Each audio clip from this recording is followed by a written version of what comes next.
As a bowling unit আমাদের আরও এক্সিকিউশনের জায়গা আছে। না না না না আসলে আমরা এখনও পাইনি, কেউই পাই নাই। বাট আমার মনে হয় যে শুরু হয়েছে বিপিএলটা, আমরা আসলে কোনো প্রশ্ন বা কোনো কমপ্লিকেশন না তুলি প্লেয়াররা, আমরাও চাই না। আসলে বিপিএলটা সব ওয়ার্ল্ড ক্রিকেটে সবাই দেখে, এরকম কোনো নিউজ না আসুক আমাদের কাছে, বা আমরা দেখতে হয় ওয়ার্ল্ড ক্রিকেটে এভাবে নিউজ আসতেছে, কোনো পারিশ্রমিক হচ্ছে না, বা আমরা পজিটিভ ওয়েতে চিন্তা করি। অবশ্যই একটা গোছালো পরিবেশ তৈরি হবে। আমাদের কিন্তু অনেক ড্রেসও আসছে অনেক দেরিতে, অনেকের গিয়ার্স আসছে অনেক দেরিতে। সো বিপিএলটাকে আমরা সবাইকে পজিটিভ ওয়েতে নিতে চাই। অবশ্যই মালিকরা না দিয়ে তো যাবে না, বা বিপিএল এর যারা বিসিবি আছে তারাও তো আসলে এটাকে অর্গানাইজ করবে। তো আমরা অবশ্যই পজিটিভ ওয়েতে নিচ্ছি যে হ্যাঁ, সময় সাপেক্ষের কারণে হয়তো বা বিলম্ব হয়েছে, আশা করি তারা প্রপার ওয়েতে অর্গানাইজ করবে। ওকে, যাবে বিসিবি আছে, সেটা বিসিবি আসলে অর্গানাইজ করবে।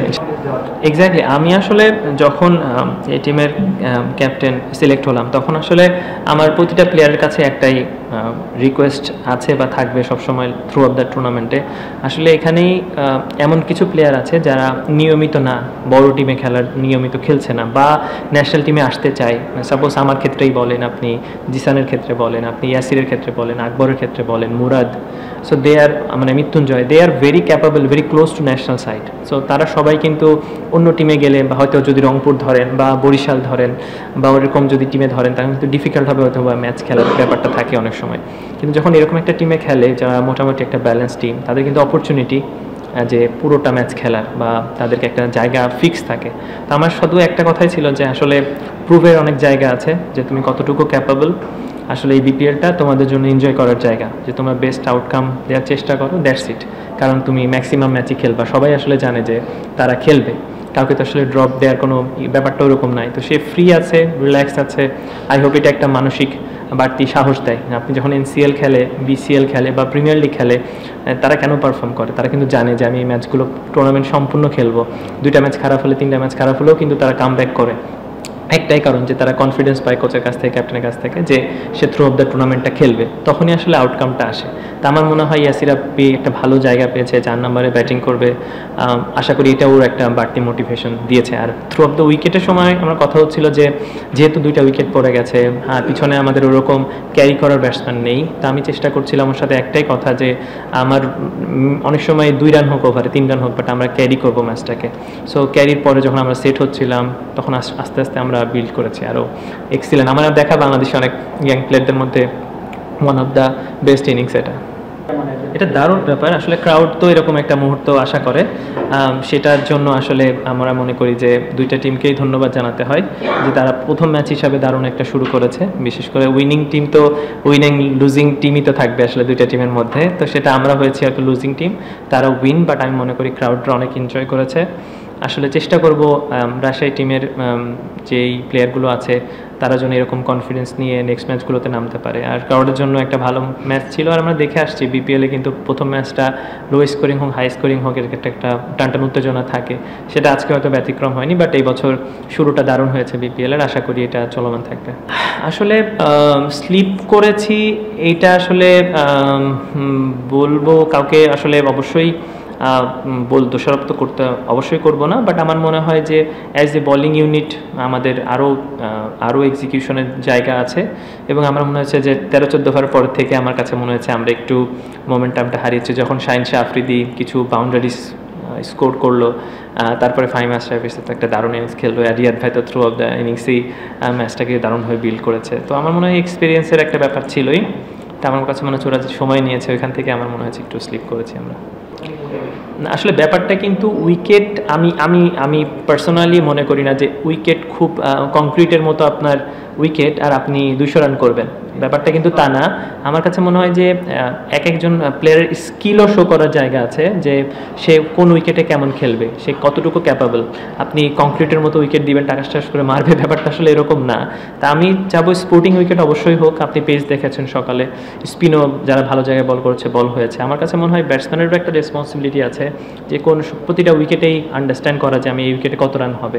আমরা কিন্তু 190 জন্য খেলিনি, কখনোই না। আমরা কিন্তু 150 50-60-এর জন্যই খেলতেছিলাম যখন 2 উইকেট পড়ে গেছে, কিন্তু ওইটাকে যখন আমরা আস্তে আস্তে বিল্ড করলাম তখন কিন্তু মনে হচ্ছিল এটা 170-এ যাবে। 170 থেকে যখন মনে হচ্ছিল যে ওকে আমরা আরেকটু ট্রাই করতে পারি, সেট ব্যাটসম্যান আছে, তখন কিন্তু 190 যেয়ে শেষ হয়েছে। আসলে আমার কাছে মনে হয় কিছু কিছু সময় ব্যাটসম্যানকেও বোঝা উচিত যে আমার এই উইকেটে কতটুকু রান করতে হবে বা কতটুকু আমাদের সেফ স্কোর। সো আমার কাছে মনে হয়েছে যে উইকেট ভালো ঠিক আছে, বাট ব্যাটসম্যানদেরও একটা অবশ্যই থ্যাঙ্কস বা বলতে হয় যে অবশ্যই ভালো ব্যাটিং করেছে।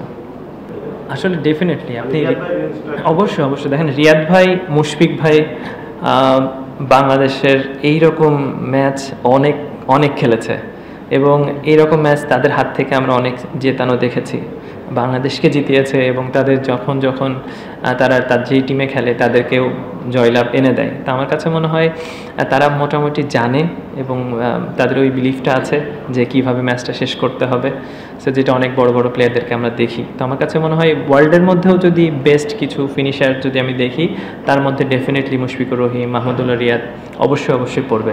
তো যেরকম এরকম একজন ওয়ার্ল্ড ক্লাস প্লেয়ার যখন ফর্মে থাকে তখন অবশ্যই সবার মধ্যে একটা বাড়তি ফিয়ার কাজ করে, যেটা হয়তো বা আমাদের মধ্যে হয়তো বা বলেদের মধ্যে করেছে। বাট আমি মনে করি যে সে অসাধারণ একটা ইনিংস খেলেছে এবং দারুণ ফর্মে আছে, তার জন্য গুড লাক, আরও এরকম ইনিংস খেলুক বাংলাদেশ ক্রিকেটের জন্য। আসলে বড় রান তারা করা হয় না, এটা রেসপন্সিবিলিটি তো ব্যাটসম্যানের, এটা তো রেসপন্সিবিলিটি আমাদের যে আমরা কিভাবে শিখছি, আমরা কিভাবে এটাকে নিচ্ছি। তো আমার কাছে মনে হয় না পারবে না ব্যাপারটা এরকম না, আমার কাছে মনে হয় তাদের শেখা উচিত বা আমাদের তাড়াতাড়ি শেখা উচিত যে আমরা কিভাবে এটাকে বড় রান করব। অবশ্যই রেসপন্সিবিলিটি আমাদেরকে নিতে হবে এবং তাদের মাধ্যমে দেখে শিখতে হবে, তাদের সাথে কথা বলে হোক, মাঠে দেখে হোক বা নিজে ট্রাই করে হোক। যখন আমাদের কাছে অপরচুনিটি আসবে আমাদের চেষ্টা করা যে এই ম্যাচগুলোকে আমরা কীভাবে শেষ করতে পারি। লাস্ট কোশ্চেন, না 10 ওভারে কিন্তু রান ওদের ছিল মানে 77 সামথিং লাইক 70-এর অ্যারাউন্ড এরকম সামথিং লাইক দ্যাট বা 70-80।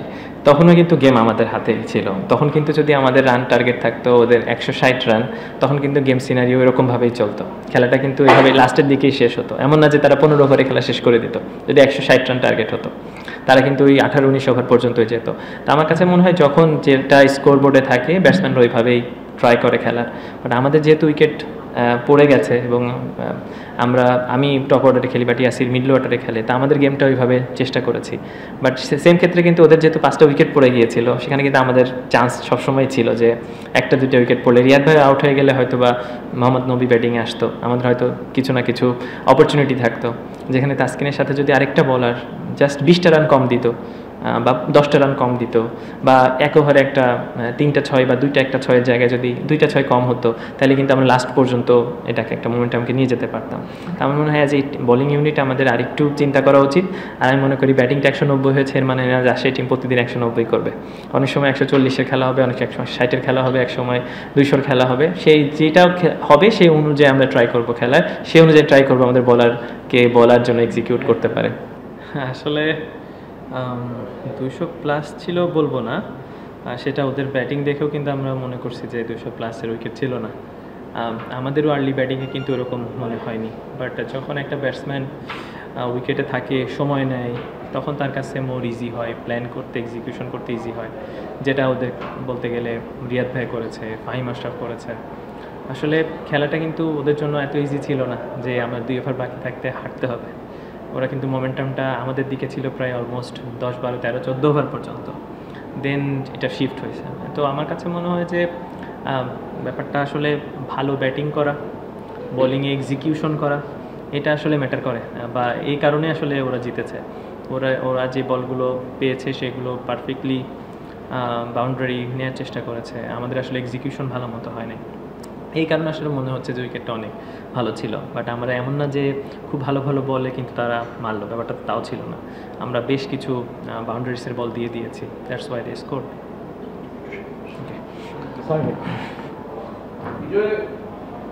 যখন রানটা হয়ে গেল এরপরে কি আপনার কাছে বা যখন ওদের 5টা উইকেট নিয়ে নিলেন তখন কি একটু মনে হচ্ছিল যে মানে আওয়ার গেম মানে তখন কি একটা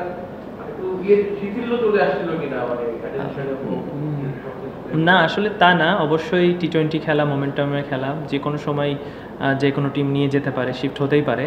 বাট প্লেয়ারদের মধ্যে ভেরি ইয়াং সাইড, এমন না যে অনেক experience, but they are very talented players. তো ওরা আসলে এমন না যে তারা খুব বডি ছেড়ে দিয়েছে বা রিল্যাক্স হয়ে গেছে, বাট এটা সত্যি যে আমাদের কাছে কিন্তু যে অনেক অপশন বোলিংয়ে ছিল তাও কিন্তু না। আসলে একটা ক্যাপ্টেনের কাছে যখন অপশন থাকে, আপনি যদি বরিশালে চিন্তা করেন বা যে কোনো টিমের চিন্তা করেন, তাদের হাতে বোলিংয়ের অপশন কিন্তু অনেক, তারপরেও কিন্তু তারা 190-95 আমরা করতে পেরেছি।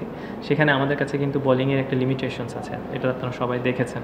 তো সেখান থেকে আমরা একটা অলরেডি ফরেনে একটা কম নিয়েও খেলছি, যেখানে একটা অলরাউন্ডার থাকতেই পারতো। তো আমার মনে হয় আমাদের অবশ্যই বোলিংয়ের একটু এক্সপিরিয়েন্সের ঘাটতি আছে। আদার দেন তাসকিন, ই বোলিং এক্সেপশনালি ওয়েল। ওর সাথে যদি কোনো একটা বোলার ভালো একটা এক্সিকিউশন করতে পারতো, ভালো একটা 4 ওভার শেষ করতে পারতো, আমার মনে হয় গেমটা আমাদের কাছে থাকতো। বিজয়, আপনাদের যেটা বলছিলেন বোলিংয়ের ঘাটতি, তাসকিন ছাড়া এরকম মানে পেসার আপনাদের একাদশে স্কোয়াডে কি মানে বিকল্প কেউ আছে বা আপনাদের ওই জায়গায় বিশাল একটা ঘাটতি আছে?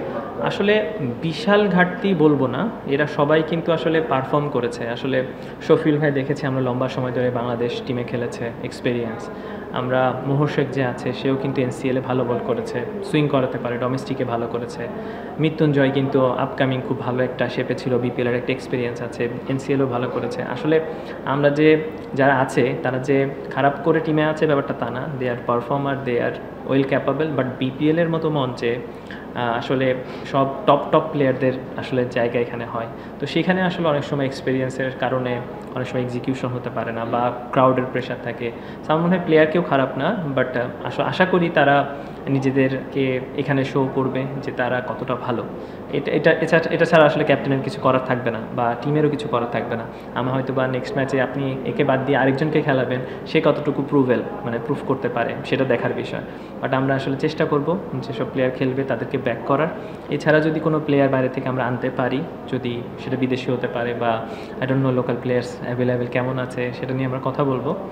লেটস সি এটাকে আমরা কীভাবে ম্যানেজ করতে পারি।